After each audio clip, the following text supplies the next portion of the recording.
ಈ ಒಂದು ಕತೆ ನೀವು ಆಲೋಚನೆ ಮಾಡುವ ವಿಧಾನವನ್ನೇ ಬದಲಾಯಿಸುತ್ತೆ. ಗಮನ ಕೊಟ್ಟು ಕೇಳಿ.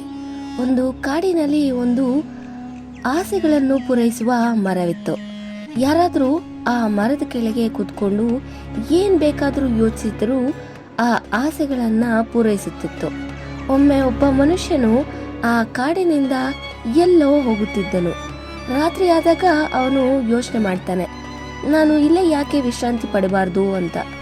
ರಾತ್ರಿ ಕಾಡಿನಲ್ಲಿ ಅಲೆದಾಡುವುದು ಸರಿಯಲ್ಲ ಅಂತ. ಈ ರೀತಿ ಯೋಚಿಸುತ್ತಾ ಅವನು ಅದೇ ಆಸೆಗಳನ್ನು ಪೂರೈಸುವ ಮರದ ಕೆಳಗೆ ಕುತ್ಕೊಳ್ತಾನೆ. ಮತ್ತೆ ಯೋಚನೆ ಮಾಡೋದಕ್ಕೆ ಶುರು ಮಾಡ್ತಾನೆ. ನನಗೆ ಈಗ ಒಂದು ಒಳ್ಳೆಯ ಆಹಾರ ಸಿಕ್ಕರೆ ಎಷ್ಟು ಖುಷಿಯಾಗಿರುತ್ತೆ ಅಂತ.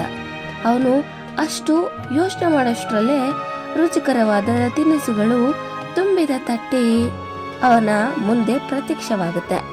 ಅವನಿಗೆ ತುಂಬಾ ಹಸಿವಾಗಿತ್ತು. ಆದ್ದರಿಂದ ಅವನು ಜಾಸ್ತಿ ಯೋಚನೆ ಮಾಡದೆ ಆ ಊಟನ ತಿನ್ನೋದಕ್ಕೆ ಶುರು ಮಾಡ್ತಾನೆ. ಆಮೇಲೆ ಯೋಚನೆ ಮಾಡ್ತಾನೆ, ಈಗ ನನಗೆ ನೀರು ಸಿಕ್ಕರೆ ಎಷ್ಟು ಚೆನ್ನಾಗಿರುತ್ತೆ ಅಂತ. ಆಗ ನೀರಿನ ಬಾಟಲ್ ಸಹ ಅವನ ಮುಂದೆ ಬಂದು ಬಿಡುತ್ತೆ. ಅವನು ಆರಾಮವಾಗಿ ತಿನ್ನಲು ಶುರು ಮಾಡ್ತಾನೆ.